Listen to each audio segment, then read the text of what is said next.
What's up, everybody? It's Shayla Ray, and you're tuning in for 2 Cent Tuesday.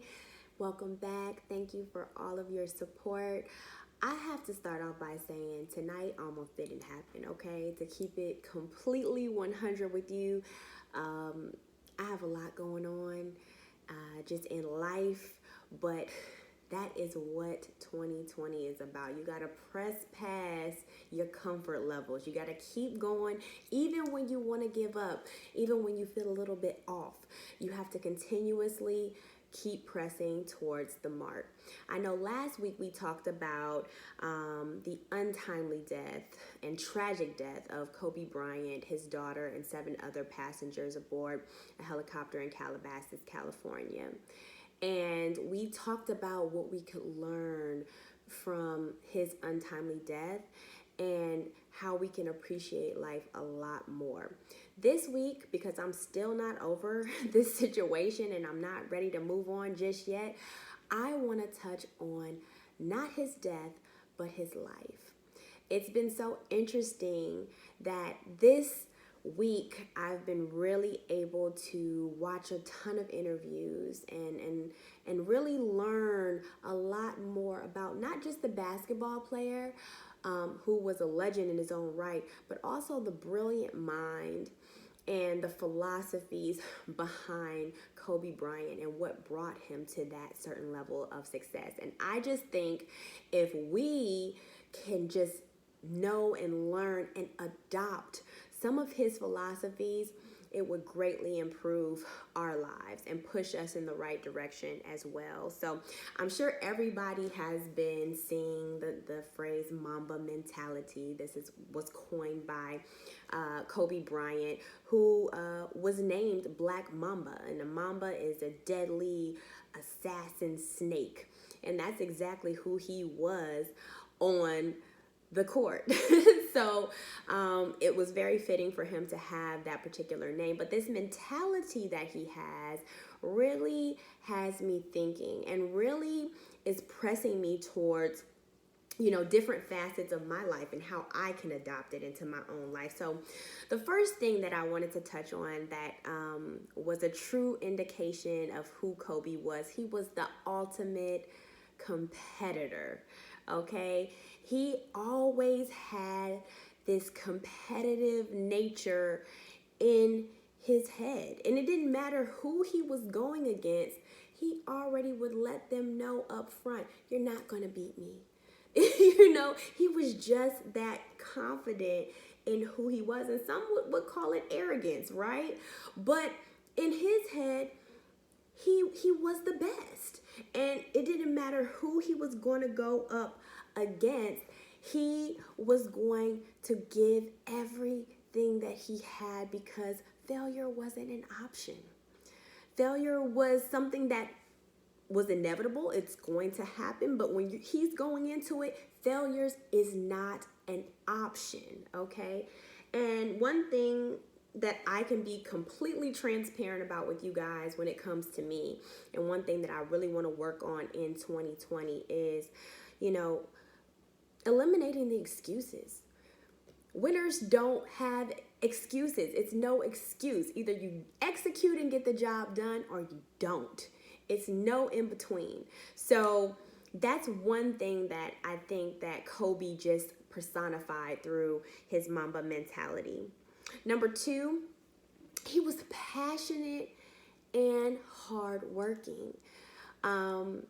If you heard any of his interviews, he often talks about finding what you are truly passionate about. What do you enjoy?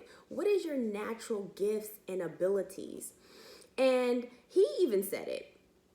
He said basketball never felt like work for him. It was something that he enjoyed so much. And that's what we need to do, because there's a lot of us walking around every single day for a paycheck. Let's be honest. And it's not what we're truly passionate about. It's not what we truly want to do. And we wonder why it's hard to wake up in the morning. We wonder why it's hard to execute and give our best to something that we're truly not passionate about. And that really resonated with me because most people, I will say, will do that. They will prefer to make a small coin versus finding something that they're truly passionate about and figuring out how they can monetize that. So that's one thing that really resonated with me. And just to give a really quick story, I I'm sure everybody knows I'm from Akron, Ohio. You know, I grew up with LeBron James, and so, you know, LeBron's high school games were bigger than life, you know, and a lot of people would come to his games, and a lot of NBA players. I believe Kobe came before, and all different people, to see this young next talent athlete. So one time I was at one of the games, and I was sitting in front of a basketball player, an NBA player. I will not say who he is, but he was, I believe, if he was not drafted first round number 1 pick, it was at least no less than 3. He was like up there with his pick. And him and I kind of developed a friendship, and he was telling me, you know, over time, that basketball wasn't something that he was passionate about. He didn't really enjoy it. You know, it was just something that he was blessed with the talent of. And that your talent is only going to take you so far, right? And that moves me into the hard working part. Kobe worked hard. He believed that whatever it is that you want, you can get it through hard work. He would be up at 4 a.m. His self-discipline was next level. He would be up. He would be training. He was not going to let anyone outwork him. It doesn't matter your physical build, your talent. You were not going to outwork this man. And that's something that we need to be thinking about, working hard towards our passion. Number 3, Kobe was a teacher and a student at the same time. And I really want that to resonate with people, because I meet people all the time, you know, who are very knowledgeable in whatever field that they're in, and they don't even have the ability to learn anymore because they think that they have it all. They think that they know it all. It's a lot of y'all who think y'all know everything in a specific group or just in life. And the truth of the matter is, you don't. I can teach you things, but I can also be transparent enough to know that I am not a person who knows everything. I still have to be a student. I still have to learn. I still have to be able to listen and ask good questions and study those who I admire, who I see doing great things. And so I want to be able to teach, and I also want to be able to be the student. I think Kobe was like a perfect example of being able to do both. Be that leader that pushes people, but also be that person who was on a constant quest to a better him. He was consistently pushing himself past whatever point he was at. It was never good enough. He never thought that he had arrived at being number 1 and that was okay and he could give up. No, because he was his own competition. And he was only trying to be better than he was the day before through personal and even in basketball. So that's something that really has resonated with me. Also, one thing that I think was super cool about Kobe, and I didn't think it was cool back then, I'm gonna be honest, because he was always looked upon as this villain, you know, but what he was able to do is he was really able to change his mindset about hate and people hating on him and their opinions.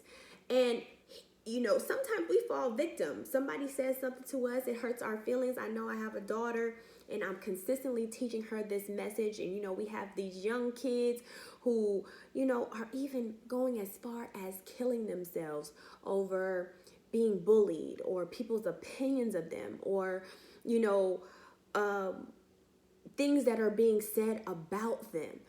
And what Kobe did was he turned that hate into fuel.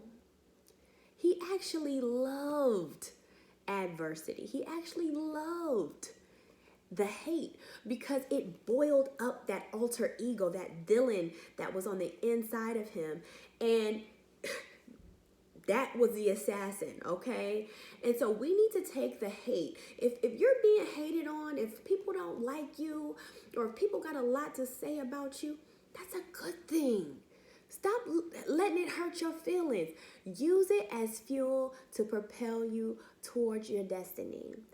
And last but certainly not least, another thing that I learned about Kobe over this week is despite all of that, despite his brilliant mind, despite his competitiveness, despite his villain-like nature, he was a loving husband, a loving family man, and a loving friend. And, that's really important because sometimes your legacy will outlast you, and that's all that you'll have. So be careful how you treat people. Spend time with the ones that you love, and really just continue to build solid relationships because you can't do it alone. I mean, we would all love to believe that we got this and we don't need anybody, and it's just not true.